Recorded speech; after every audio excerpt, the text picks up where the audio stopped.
అందరికీ ఎలా ఉన్నారు అందరూ? నేనైతే చాలా బాగున్నాను. ఈరోజు అయితే ఈ వీడియోలో ఈ బ్లౌజ్ యొక్క కటింగ్ అయితే చూపిస్తాను. ఎక్కడ కూడా స్కిప్ చేయకుండా చూడండి. ఫస్ట్ అయితే మనం ఎప్పుడైనా హ్యాండ్స్ అనేది కటింగ్ అయితే చేసుకోవాలి. హ్యాండ్స్ కట్ చేసుకోవడం కోసం ఈ విధంగా 4 మడతల కింద ఫోల్డ్ చేసుకోవాలి. ఆల్రెడీ ఫోల్డ్ చేసుకున్న దాన్ని ఒక మడత ఈ విధంగా వేసేసుకోండి. ఇలా వేసుకొని ఇక్కడ హ్యాండ్స్ తీయాలి. అయితే హ్యాండ్స్ అనేవి ఎలా వచ్చాయి అనేది మీకు చూపిస్తాను. ఇదిగోండి ఇలా వచ్చింది. అంటే మనకు పైపింగ్ కోసం ఖర్చు వదిలిపెట్టాలన్నమాట. అంటే నార్మల్గా 1/2 ఇంచ్ వదిలిపెడితే సరిపోతుంది. అది మలిచి కుడితే ఈ కట్ వర్క్ బయటకు వస్తుంది అనమాట. దానికోసం 1/2 ఇంచ్ సరిపోతుంది. లేదు మనకి బార్డర్ రాలేదు అంటే 1 ఇంచ్ ఖర్చు వదిలిపెట్టుకోవాల్సి ఉంటుంది. ఫస్ట్ అయితే ఒక లైన్ స్ట్రైట్గా ఇలా గీసుకున్నాము. ఒక 1/2 ఇంచ్ ఖర్చు కోసం ఈ స్ట్రైట్గా ఉన్న క్లాత్ని ఇలా కటింగ్ అయితే చేసుకున్నాము. ఇంకొకటి ఏంటి అంటే వీళ్ళు ఆది బ్లౌజ్ ఇచ్చి ఆది బ్లౌజ్ కంటే 1 ఇంచ్ పొడవు పెంచమన్నారనమాట. హ్యాండ్ పొడవు ఇదిగోండి. హ్యాండ్ పొడవు అయితే ఇదిగోండి ఇలా ఉంది. దీనికి ఒక 1 ఇంచ్ పొడవు పెంచుకున్నాం. ఇదిగోండి ఇలా పెట్టుకొని కింద ఒక 1 ఇంచ్ పొడవు పెంచుకుంటున్నాను. చూడండి, ఖర్చు వదిలిపెట్టుకున్నాను. ఒక 1 ఇంచ్ పొడవు వదిలిపెట్టుకొని హ్యాండ్ పెట్టుకున్నాను.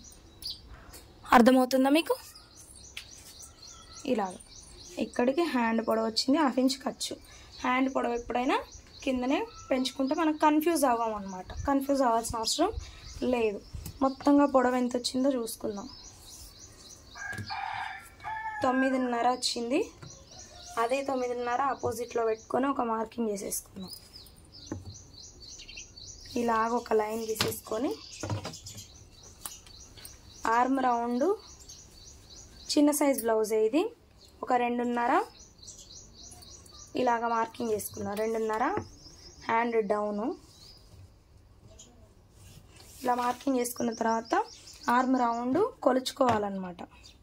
ఆర్మ్ రౌండ్ని ఇదిగోండి షోల్డర్ జాయింట్ నుంచి ఈ విధంగా చంక రౌండ్ వరకు 7.5 వచ్చింది. ఈ 7.5ని ఇక్కడ నుండి ఈ లైన్కి ఎక్కడ టచ్ అవుతుందా అని చూసుకోవాలన్నమాట. ఇదిగోండి ఇట్లా పెట్టుకొని ఇట్లా చూసుకోవాలి. ఇక్కడికి వచ్చింది. ఇక్కడ నుంచి ఒక 1 ఇంచ్కి సరిపోతుంది. ఇలా కర్వించుకోండి.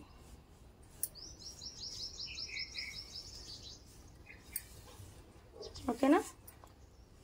లోతు అయితేనే ఇలా వచ్చేస్తుంది.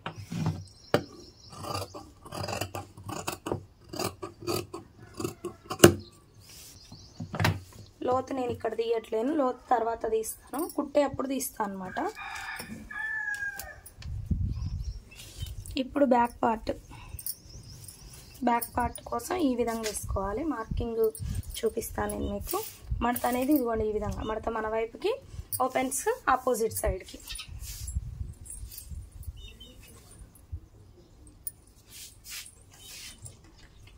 కింద ఎడ్జెస్ సమానంగా లేవు కదా, కాబట్టి ఒక లైన్ స్ట్రైట్గా గీసేసుకోండి. తర్వాత 1/2 ఇంచు ఖర్చు కోసం. ఇక్కడ మనకు బ్లౌజ్ పొడవులు పెంచమన్నా ఏదైనా, ఇప్పుడు హ్యాండ్ పొడవు పెంచమన్నా బ్లౌజ్ కప్పు పొడవు పెంచమన్నా కానీ కిందే పెంచేసుకోవాలి. ఓకేనా? పైన పెంచుకోవద్దు, కిందే పెంచుకోవాలి. అయితే ఇప్పుడు ఇక్కడ బ్లౌజ్ హ్యాండ్ పెంచమన్నారు, బ్లౌజ్ కప్పు కూడా పెంచమన్నారు. ఓకేనా? కప్పు కూడా పెంచమన్నారు. మనకు నెక్ ఏమవుతుందంటే కప్పు పెంచమన్నప్పుడు ఇదే చూసుకుంటే నెక్ పెరుగుద్ది. అయితే వాళ్ళు ఏమన్నారు, నెక్ కూడా పెంచమన్నారు. కప్పు అయితే ఎంత అయితే పెంచుతారో నెక్ కూడా పెంచమన్నారు అనమాట. అయితే ఇప్పుడు మనం ఎంత పెంచుదాం? ఒక 3/4 ఇంచ్ పెంచుదాం. 1 ఇంచ్ చెప్పలేదు, 3/4 ఇంచ్ చెప్పారు. కొంచెం ఇంత పెంచమన్నారు అనమాట. ఇంత. ఓకేనా? పెంచుకున్నాము. ఇప్పుడు ఏం చేస్తాము? దీన్ని ఇలా పెట్టుకుందాం. ఇది వాళ్ళ నెక్ అన్నమాట. ఇప్పుడు బ్లౌజ్ పొడవు మార్కింగ్ వేసుకుందాం. చెప్తాను నేను మీకు, అలాగే చూస్తూ ఉండండి. ఇక్కడ నుంచి ఇక్కడికి బ్లౌజ్ వదిలిపెట్టుకున్నది, దాని తర్వాత కొలుసుకోవాలి. ఇక్కడికి వచ్చింది. ఒక 1/2 ఇంచ్ ఖర్చు కోసం.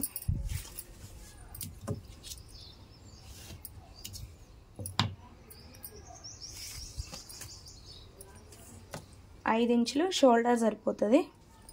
అయితే మనకి ఈ నెక్ ఒరిజినల్ నెక్, వాళ్ళు నెక్ కంటే ఇంకొక 1/2 ఇంచ్ ఎక్స్ట్రా పెట్టమన్నారు. ఇది మనకు వచ్చిన నెక్, అయితే నెక్ తగ్గిస్తున్నాం అనమాట, అంటే ఈ పొడవు పెంచుతున్నాం. ఇక్కడికి పెట్టుకుంటే సరిపోతుంది. దీనికి నేను పైపింగ్ వేస్తున్నాను. కింద 2.5, పైన 2 ఇంచులు. వీళ్ళ చిన్న సైజే, నెక్ కూడా చాలా చిన్నగా ఉంటుంది, కొంచెం పెంచమన్నారు అనమాట, అంతే. బ్లౌజ్ పొడవు పెంచాము, నెక్ కూడా పెంచామన్నమాట. మనకు పెంచడాలు ఎలా పెంచాలి అనేది ఇలా తెలుసుకోవాలి. నెక్ పెంచొద్దు అని చెప్తే మాత్రం ఈ లైనే అసలు మార్కింగ్ మనకు, ఓకేనా. నెక్ కూడా పొడవు పెంచమన్నారు కాబట్టి ఒక 1/2 ఇంచ్ కిందికి జరిపాను నేను. తర్వాత షోల్డర్ దగ్గర నుంచి 5.5కు ఒక మార్కింగ్, ఎందుకంటే ఇది చిన్న సైజ్ బ్లౌజ్ కదా. ఇక్కడ కూడా 5 ఇంచులు చూసుకొని ఇలా స్ట్రైట్గా ఒక మార్కింగ్ తీసుకొని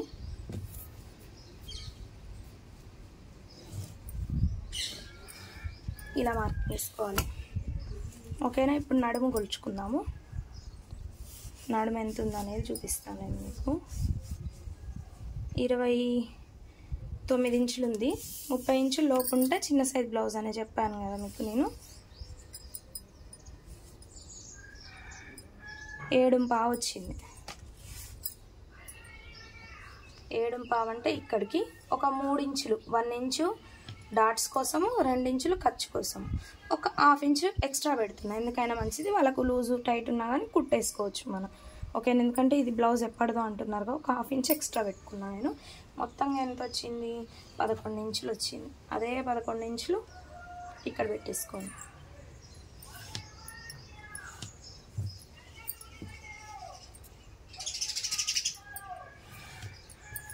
ఓకేనా. ఇలా గీసుకున్న తర్వాత ఇక్కడ నుంచి ఒక 1 ఇంచుకు మార్కింగ్ చేసుకొని ఇలా క్రాస్గా ఇలా గీసుకోండి, ఓకేనా. మీకు ఇలా రావట్లేదు అంటే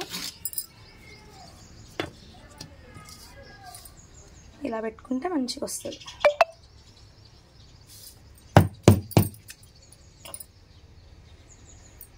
ఇలా ఇప్పుడు ఆర్మ్ లూజ్ చెక్ చేసుకుందాము. ఇదిగోండి, ఇక్కడ ఒక 1/2 ఇంచ్ ఖర్చు కోసం వదిలిపెట్టండి. ఇక్కడ ఒక 2.5 మనకు ఖర్చు, ఈ విధంగా, ఓకేనా. ఇదిగోండి ఇక్కడికి వచ్చింది. ఇలాగ కొలిచి చూసుకోండి. 7.5 వచ్చింది మనకు. ఆర్మ్ లూజ్ 7.5, హ్యాండ్ దగ్గర వచ్చింది. ఇక్కడ కూడా సేమ్ పెట్టుకోవాలన్నమాట, అప్పుడే ఈ సైడ్ ఖర్చు అనేది స్ట్రైట్గా వస్తుంది, ఓకేనా. ఇప్పుడు రౌండ్ తీసుకుందాము. రౌండ్ ఈ విధంగా తీసుకుందాం. ఇప్పుడు కటింగ్ తీసేసుకుందాం. ఇక్కడ మళ్ళీ 2 లైన్స్ ఉన్నాయని కన్ఫ్యూజ్ చేయకండి. ఒకటి ఖర్చు కోసం, ఒకటి బ్లౌజ్ పొడవు పెంచుకోవడం కోసం అనమాట మనం గీసుకుంది. ఇప్పుడు అర్థమైంది కదా బ్లౌజ్ పొడవు ఎక్కడ పెంచుకోవాలి అని మీకు.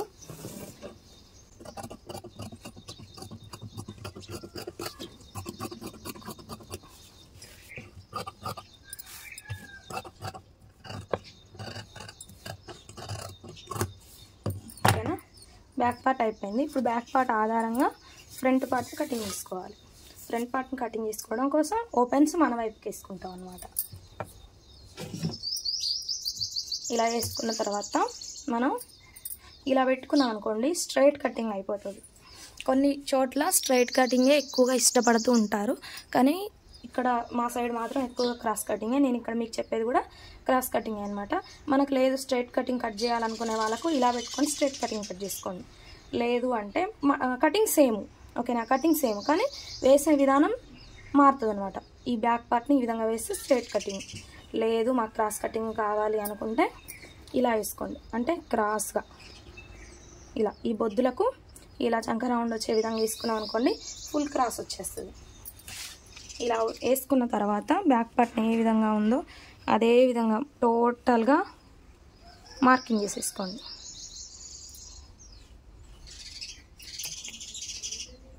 దీని తర్వాత స్టిచ్చింగ్ వీడియో కూడా, ఈ బ్లౌజ్ యొక్క స్టిచ్చింగ్ వీడియో కూడా పెడతాను, ఓకేనా. ఇలా గీసుకున్న తర్వాత ఇటు అంటే నెక్ వైపు ఈ లైన్ను పొడిగించుకోండి, ఎందుకంటే ఫ్రంట్ నెక్ బ్యాక్ నెక్ అంత డీప్ ఉండదు. తర్వాత ఒక 1/2 ఇంచుకు ఎక్స్ట్రా లైన్. ఈ 1/2 ఇంచ్ ఎందుకు అంటే మనకు ఉక్స్ కాజా పట్టీకి మలవడం ఖర్చు కోసం అనమాట. ఇది మలిచిన తర్వాత ఈ రౌండ్ అనేది మనకు అంతే ఉంటుంది. లేదు ఈ 1/2 ఇంచ్ వదిలిపెట్టకుండా ఉన్నాం అనుకోండి, ఈ ఉక్స్ కాజా పట్టీకి మలిచిన తర్వాత ఫ్రంట్ నెక్ తగ్గిపోయి చెస్ట్ లూజ్ దగ్గర చేంజ్ వచ్చేస్తుంది. ఇక్కడ నుంచి ఇక్కడికి ఒక లైన్ లాగా ఏర్పడి పట్టేసినట్టుగా ఉంటుంది అన్నమాట. కాబట్టి మనకు నెక్ రౌండ్గా రావాలన్నా, చంకలో పట్టేయకుండా ఉండాలి అన్నా కానీ ఉక్స్ కాజా పట్టీ కోసం ఖచ్చితంగా ఈ 1/2 ఇంచ్ అనేది ఎక్స్ట్రా వదిలిపెట్టుకోవాలన్నమాట. ఓకేనా. ఇప్పుడు బ్యాక్ పార్ట్ ఏ విధంగా ఉందో అదే విధంగా మార్కింగ్ చేసుకున్నాక తీసేసుకుందాం. ఇలా తీసుకొని ఈ రౌండ్ దగ్గర ఒక 1/2 ఇంచు ఎక్స్ట్రా మార్కింగ్ చేసుకుందాం. ఈ 1/2 ఇంచ్ ఎందుకు అంటే మనకు ఫ్రంట్ చంక దగ్గర ఇలా డాట్ వస్తుంది కదా, ఈ ఫ్రంట్ దగ్గర ఈ 1/2 ఇంచ్ అనేది ఎక్కువ తీయడం వల్ల ఈ డాట్ వస్తుంది, ఫిట్టింగ్ బాగుంటుంది అనమాట. అందుకోసం ఈ 1/2 ఇంచ్ లోతు తీసుకుంటాము. తర్వాత ఫ్రంట్ నెక్ మార్కింగ్ ఇస్తున్నాం. ఫ్రంట్ నెక్ ఎప్పుడైనా బ్లౌజ్ నుంచే తీసుకోవాలి. బ్లౌజ్ ఉక్స్ పట్టిని తీసేసుకోండి. ఇదిగోండి, ఇది ఉక్స్ పట్టీ కదా, ఈ ఉక్స్ పట్టిని తీసేసుకొని షోల్డర్కి 1/2 ఇంచ్ కిందికి పెట్టుకోండి.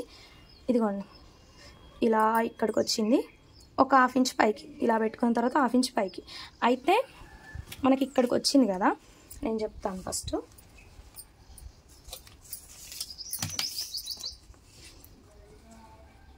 ఇదిగోండి ఎంత వచ్చింది, 6 ఇంచులు వచ్చింది. ఓకేనా. మనం నెక్ ఇప్పుడు బ్లౌజ్ని పెట్టినప్పుడు ఇక్కడికి వచ్చింది కదా, 1/2 ఇంచు పైకి మార్కింగ్ చేసుకోలేదు అనుకోండి, ఇంకా కుట్టిన తర్వాత నెక్ ఇక్కడికి అయిపోతుంది. ఎందుకంటే ఖర్చు కలిపి మార్కింగ్ చేసుకోవాలి ఎప్పుడైనా. బ్లౌజ్ ఇక్కడికి వచ్చింది అదనమాట. ఇప్పుడు రౌండ్ని ఇలా తీసేద్దాం. తర్వాత ఉక్స్ కాజా పట్టీకి ఇలా మార్కింగ్ తీసుకుందాం. ఇక్కడికి వచ్చింది కదా మనకు, ఇలా పెట్టుకొని ఫస్ట్ ఉక్స్ని 4వ ఉక్స్ ఇక్కడికి వచ్చింది, ఇక్కడికి మార్కింగ్ చేసుకుందాం. తర్వాత బ్లౌజ్ పొడవు ఇక్కడ నుంచి ఇక్కడికి ఇలాగా ఇక్కడికి వచ్చింది. ఇక్కడ చూడండి, నేను 1/2 ఇంచ్ వదిలిపెడుతున్నా ఇక్కడ. ఎందుకు అంటే ఇది ఖర్చు కోసం. ఇక్కడ వదిలిపెట్టేసి మరీ సాగదీస్తే ఇక్కడికి వస్తుంది. అలా సాగదీయొద్దు, మామూలుగా ఇలా పెట్టేసుకొని చూసుకోండి. ఓకేనా. ఇక్కడికి వచ్చింది. ఈ లైన్ని ఇలా మార్కింగ్ చేసేసుకుందాం. మనం మార్కింగ్ చేసుకున్న తర్వాత మనకు ఈ మార్కింగ్ ఇంపార్టెంట్. ఇప్పుడు మెయిన్ డాట్ కోసం ఎలా మార్కింగ్ చేసుకోవాలనేది చెప్తాను. ఇది పెద్ద సైజు కాదు, అటు చిన్న సైజు కాదు, 29 మీడియం సైజ్ అనమాట. కాబట్టి మనం ఇక్కడ నుంచి ఎంత పెట్టుకోవాలి, 2.5కు ఒక మార్కింగు, 5 ఇంచులకు ఒక మార్కింగ్. మనకు మెయిన్ డాట్ వచ్చేసింది. మధ్యలో ఎంత గ్యాపు, 2.5 ఇంచులు అనమాట. ఓకేనా. 2.5 ఇంచులకు మధ్యలో ఒక మార్కింగ్ పెట్టుకొని ఒక 2.5 ఇంచుల పొడవు తీసుకొని డాట్ తీసుకోవడమే. ఓకేనా. ఈ డాట్కు కలుపుతూ ఇలా క్రాస్ ఇచ్చేసుకుంటాం. ఇక్కడికి వచ్చేసరికి ఒక 1/2 ఇంచు లోపలికి తీసుకురావాలి. ఎందుకు, మనకి సైడ్స్ మళ్ళీ సరిపోవు కదా, ఎక్కువైపోతుంది ఫ్రంట్. ఇది తక్కువ ఉంది, షేప్ బెల్ట్ వస్తుంది మళ్ళీ, కాబట్టి పొడవు పెరిగిపోతుందిగా. కాబట్టి ఈ పొడవు పెంచుతున్నాం, ఇలా 1/2 ఇంచు తగ్గిస్తున్నాం. ఇక్కడ ఎందుకు పెరిగింది అంటే చెస్ట్ వస్తుంది కాబట్టి మనకి ఇలా వేసినప్పుడు క్లాత్ అనేది ఎక్స్ట్రా అయిపోతుంది. అప్పుడు చెస్ట్ ఫిట్టింగ్ అనేది పర్ఫెక్ట్గా ఉంటుంది. ఓకేనా. ఇలాగ క్రాస్ కొంచెంగా ఇలా కలిసిపోవాలి. జస్ట్ ఇక్కడ మాత్రమే నేను తగ్గించిన, ఇంకంతే. ఉక్స్ డాట్ అడుగుతారు మళ్ళీ మీరు. ఓకేనా. ఇక ఇది అవసరం లేదు, చూపిస్తున్నాను నేను మీకు. ఓకేనా. ఇక్కడ ఈ లైన్కి 1/2 ఇంచు పక్కన ఇలా వస్తుంది. ఇప్పుడు ఏ విధంగా మార్కింగ్ చేసుకున్నానో అదే విధంగా కటింగ్ చేసుకున్నాను.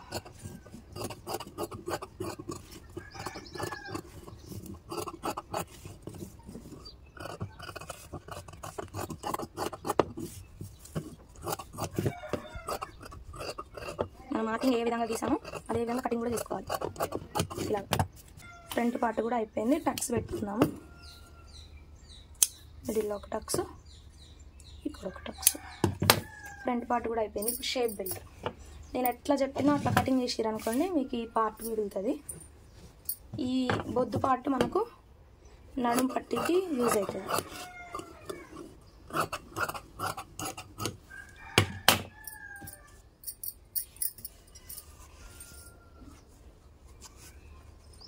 ఇప్పుడు మనం బ్యాక్ పార్ట్ తోటి షేప్ బెల్ట్ కట్ చేయాలన్నమాట. బ్యాక్ పార్ట్ ఎంత వెడల్పు ఉంది, ఇంత ఉంది. అంత వెడల్పు షేప్ బెల్ట్. పొడవు వచ్చేసి 3.5, పావు తక్కువ 3 ఇంచులు ఇలా.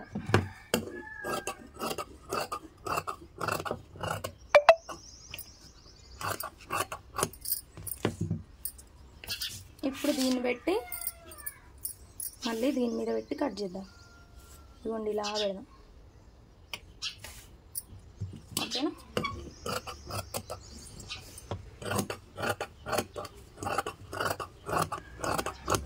ఇప్పుడు డబల్ షేప్ బెల్ట్ వచ్చింది మనకి. ఇంకా మెయిన్ క్లాత్ ఒక మడత మీద తీసుకుంటే సరిపోతుంది అన్నమాట. ఇప్పుడు ఈ తుక్కు అంతా పక్కకు పెట్టుకున్నాం. ఇది మనకు నెక్ పీసుకో దేనికో దానికి యూజ్ అవుతుంది. పక్కకైతే పడేయద్దు, కట్టి పెట్టుకోవాలన్నమాట. మెయిన్ క్లాత్ ఎట్లా కట్ చేసుకోవాలో చూపిస్తా.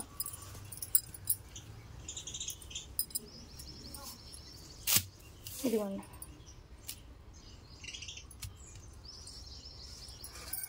హ్యాండ్స్కి అయితే చంక జాయింట్స్ పడతాయి, ఎందుకంటే ఇక్కడ వరకే ఉంది. లైనింగ్కి పడతాయి, మెయిన్ క్లాత్కి పడతాయి. చూడండి ఇలాగా.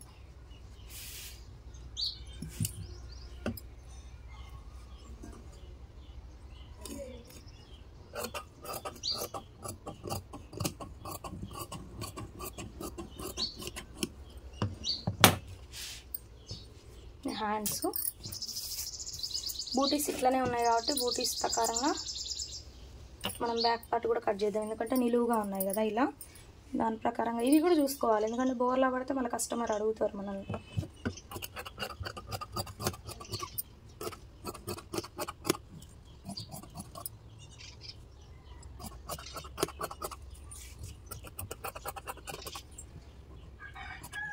కొంతమంది నెక్ కట్ చేయరు, నేనైతే నెక్ కూడా కట్ చేస్తాను అనమాట. ఇలాగ నెక్ కూడా కట్ చేసి ఇందులో పెట్టేస్తే అది కాజా పట్టికి యూజ్ అవుతుంది మనకు. ఇప్పుడు ఉన్న పీస్లో ఫ్రంట్ పార్ట్, షేప్ బెల్ట్, చంక జాయింట్స్ 3 రావాలి.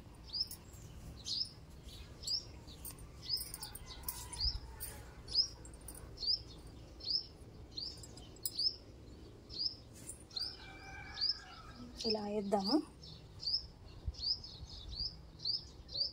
ఓకేనా? ఇక్కడ మిగిలిన పీస్ ఉంది చూడండి, ఇక్కడ మనకు షేప్ బెల్ట్ వస్తుంది.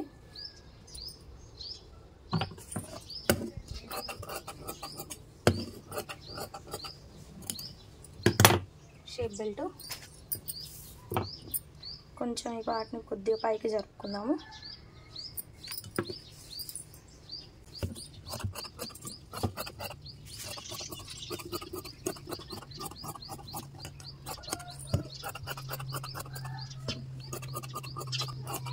ఇంకా అంతే, ఫ్రంట్ పార్ట్ కూడా అయిపోయింది. ఇప్పుడు ఉన్న పీస్లో మనకు చంక జాయింట్స్ అనమాట. చంక జాయింట్స్ అంటే ఇప్పుడు ఈ హ్యాండ్కి సైడ్కి ఇక్కడ క్లాత్ చాలా పడుతుంది కదా, ఇంత క్లాత్ పడుతుంది కాబట్టి ఆ క్లాత్ని కట్ చేద్దాం.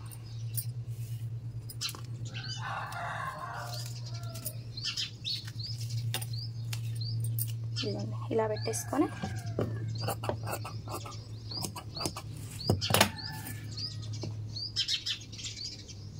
చూసారా, ఇంకైతే సరిపోతుంది మాకు. ఓకేనా? ఇంక ఇవి జాయిన్ చేసుకోవడమే. స్టిచ్చింగ్లో నేను మీకు ఎలా స్టిచ్చింగ్ చేసుకోవాలి అనేది అయితే చూపిస్తాను. Hands, front part, back part మీద ఫ్రంట్ పార్ట్ పెట్టుకోండి ఇట్లా. హ్యాండ్స్, షేప్ బెల్ట్, నెక్ పీసులు ఇలా పెట్టుకొని బ్లౌజ్ని పీస్ 3 వేసుకుంటే ఇంకా పీసులన్నీ ఎక్కడికి పోవు, ఒక్క పీస్ కూడా వేస్ట్ కాదనమాట. వీడియో నచ్చితే ప్లీజ్ లైక్ చేయండి, షేర్ చేయండి, సబ్స్క్రైబ్ చేయండి. Thank you for watching. Bye.